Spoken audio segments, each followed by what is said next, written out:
नमस्कार मित्रों, मैं पवन शर्मा अनूपगढ़ से आदित्य कोचिंग क्लासेस से आपके सामने आज एक नया टॉपिक लेके आया हूं, सती प्रथा। तो इसके अंदर से प्रश्न बनते हैं और अपने को इसको टॉपिक को अच्छी तरह से पढ़ना है। तो खासकर पुलिस विभाग के अंदर इस बार ये जोड़ा गया है और आप सबको पता है कि महिला और बाल अपराध में 5 नंबर का टॉपिक है और 10 प्रश्न पूछे जाएंगे। तो अपने इसी के अंतर्गत आज अपना सती प्रथा अधिनियम टॉपिक पढ़ने जा रहे हैं। तो मित्रों, सबसे पहले बात करते हैं कि सती प्रथा होती क्या है, कि सती क्या है। तो देखो कि भारत में जो सती प्रथा का उल्लेख मिलता है, जो सती प्रथा है, वो सबसे पहले जो बात कर रहा हूं मैं आपके सामने, गुप्त वंश में ऐसा हुआ था। तो सती होती क्या है, पहले ये अपने को पता होना चाहिए। तो विधवा स्त्री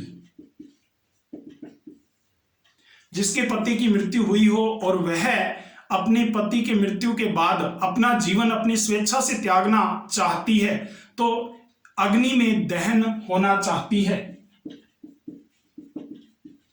इसी परंपरा को भारत में सती प्रथा का नाम दिया गया है। ठीक है मित्रों, तो आप समझ गए होंगे सती प्रथा क्या है। इसको सहगमन प्रथा भी कह देते हैं। ठीक है मित्रों, और भी इसके कई नाम मिलते हैं।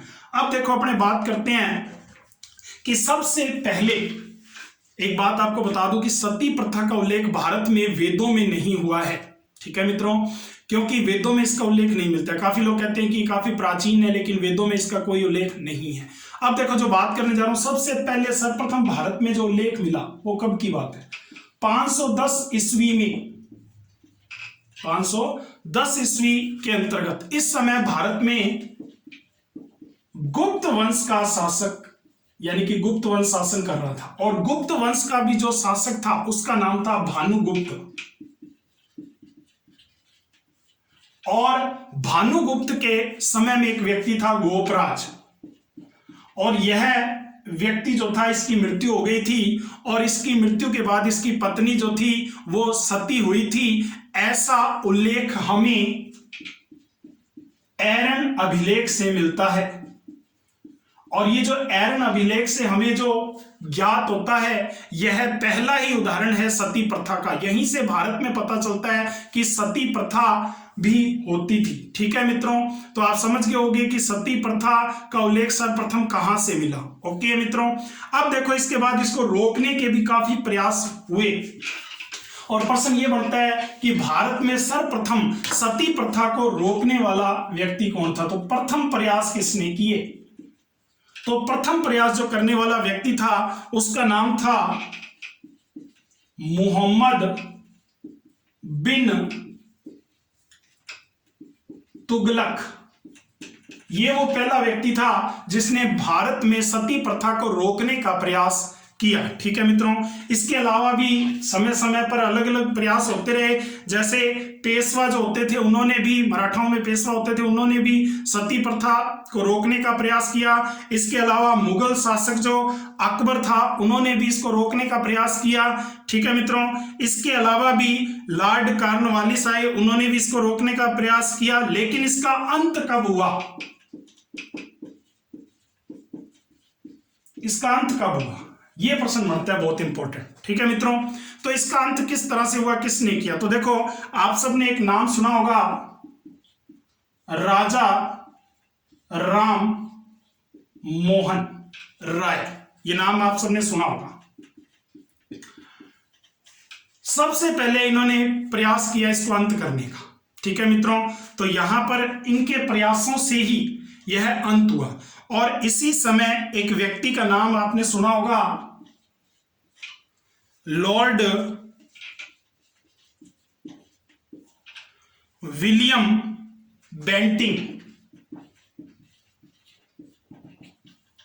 ये नाम आपको महत्वपूर्ण याद रखना है, लॉर्ड विलियम बेंटिंग। ठीक है मित्रों, लॉर्ड विलियम बेंटिंग जो थे, इन्होंने 1829 में, सन भी याद रखना आपको, 1829 में एक नियम बनाया था, 4 दिसंबर 1829, अगर तारीख पूछ ली जाए तो। ठीक है मित्रों, अब देखो कि इस समय एक नियम बना था 10 और 5 और 2 17, नियम 17। इसका नाम क्या पड़ा था? नियम 17। इस तरह से प्रश्न पूछ लिए जाते हैं। पिछली बार परीक्षा में एक ऐसा प्रश्न आया था, नियम 17 थर्ड ग्रेड परीक्षा में पूछा गया था। ठीक है मित्रों, तो नियम जो 17 था इसके अंतर्गत ऐसा प्रश्न आ जाता है। तो नियम 17 जो है इसी के अंतर्गत विलियम बेंटिंग ने 1829 में इस पर रोक लगाई थी, यानी कि इसका अंत किया था, सती प्रथा का अंत किया था। तो आपको ये महत्वपूर्ण याद रखना है मित्रों। ओके, अब देखो इसके बाद हम बात करते हैं थोड़ी सी राजस्थान की। तो राजस्थान के अंदर आपने एक नाम सुना होगा, बूंदी रियासत। सर्वप्रथम बूंदी रियासत में सती प्रथा रोकने, यानी कि सती प्रथा पर रोक लगाई थी। कब की बात है? ये 1822 में। अब देखो कि भारत में मैंने बोला 1829 में रोक लगाई, लेकिन राजस्थान में अगर पूछा जाए तो राजस्थान में इसका सर्वप्रथम जो रोक लगाई गई वो बूंदी रियासत में 1822 में लगाई गई थी। ठीक है मित्रों, अब देखो इसके अलावा हम 1822 की एक बात हो गई। अब इसके बाद एक और बात करते हैं। आपने सबने इस अधिनियम का नाम सुना होगा, सती प्रथा अधिनियम या निवारण अधिनियम 1987। तो 1987 की एक घटना भी हमें याद रखनी है। सर वो कौन सी घटना है? तो देखो 1987 में राजस्थान की एक बहुत ही बड़ी घटना है, यादगार रखनी है अपने को। प्रश्न पूछा जा सकता है यहां से भी। आप सबने एक नाम सुना होगा, रूप कंवर। ये नाम सुनते ही आपको कुछ याद आ गया होगा मित्रों। तो देखो रूप कंवर नाम की एक महिला थी जिनके पति की मृत्यु हो गई थी बीमारी के कारण, जिनके पति का नाम था माल सिंह।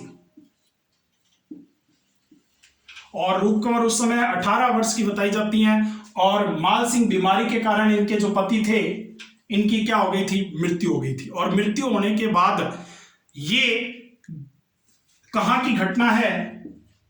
सीकर जिले की घटना है। और सीकर जिले में भी आपने एक नाम सुना होगा, देवराला या दिवराला कांड के नाम से प्रसिद्ध है। ठीक है मित्रों, तो ये सीकर में हुआ था। और ये घटना कब की है? 4 सितंबर 1987 की घटना है। 4 सितंबर 1987 की ये घटना है।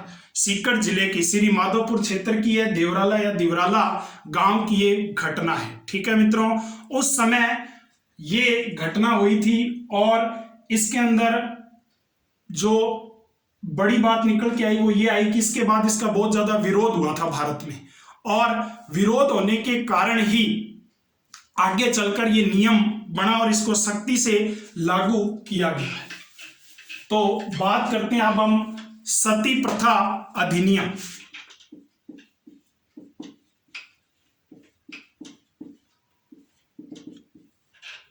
सती निवारण अधिनियम है ये 1987।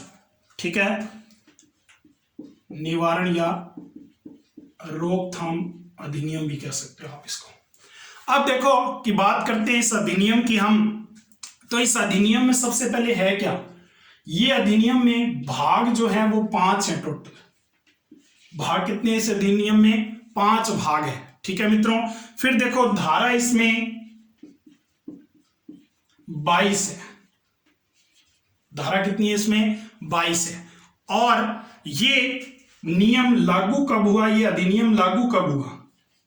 तो ये अधिनियम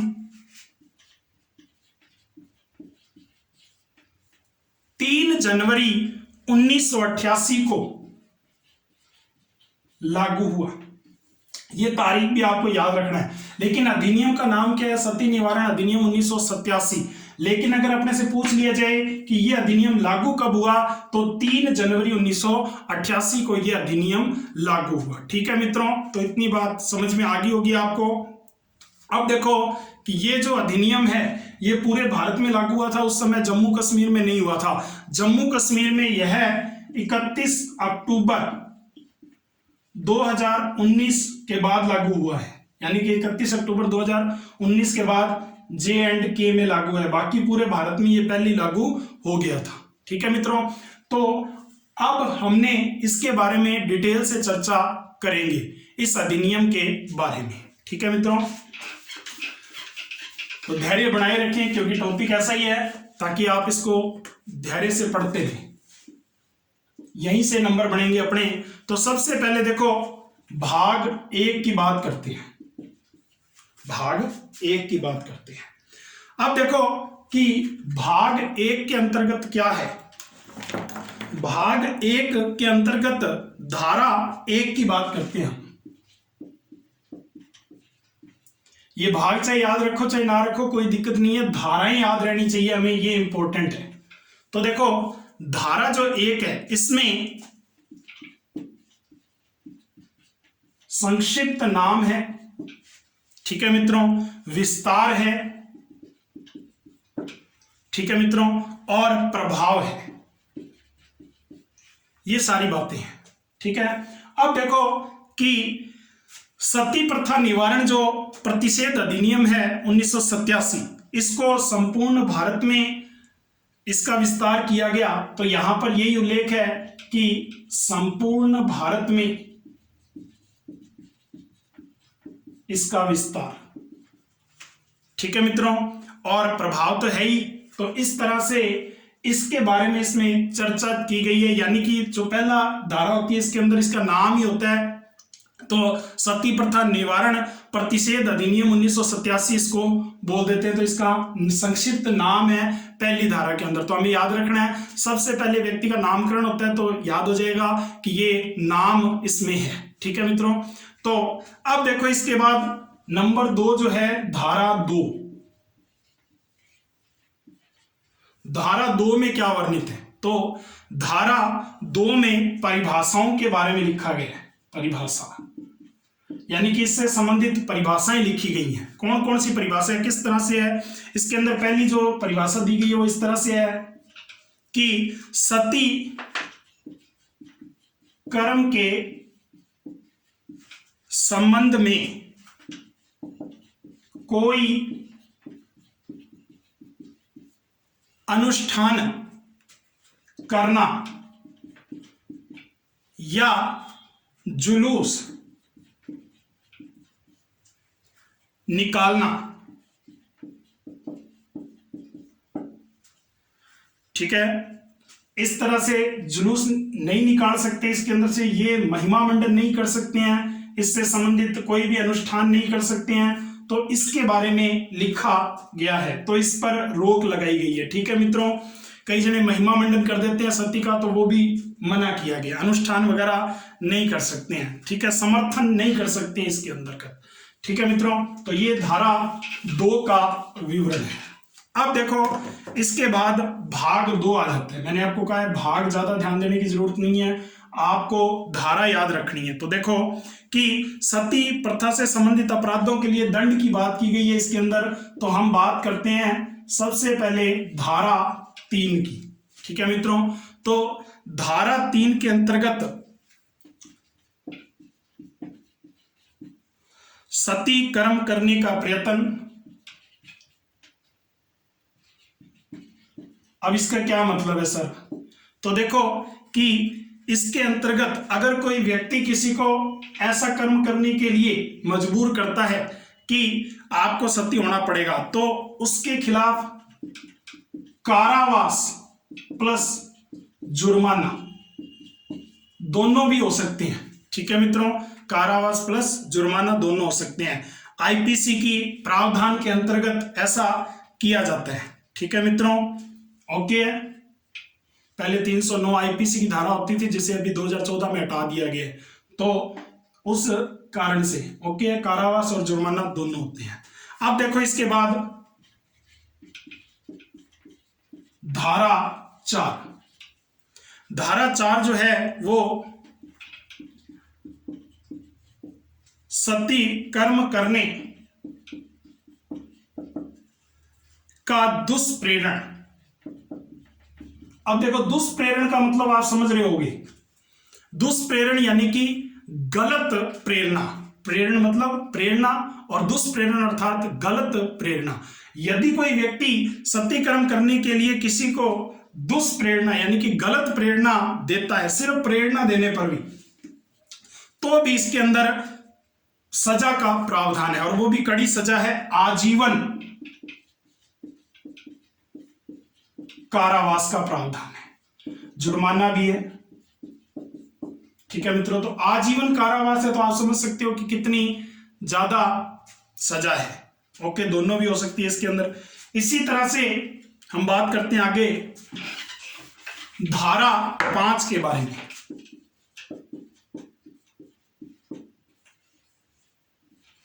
धारा 5 के बारे में तो देखो कि धारा 5 जो है ये सत्यकर्म के गौरवन्यन, अब देखो परिभाषा थोड़ी टफ है इसलिए ध्यान से, गौरव में यानी कि गौरव को बढ़ाने वाला, के लिए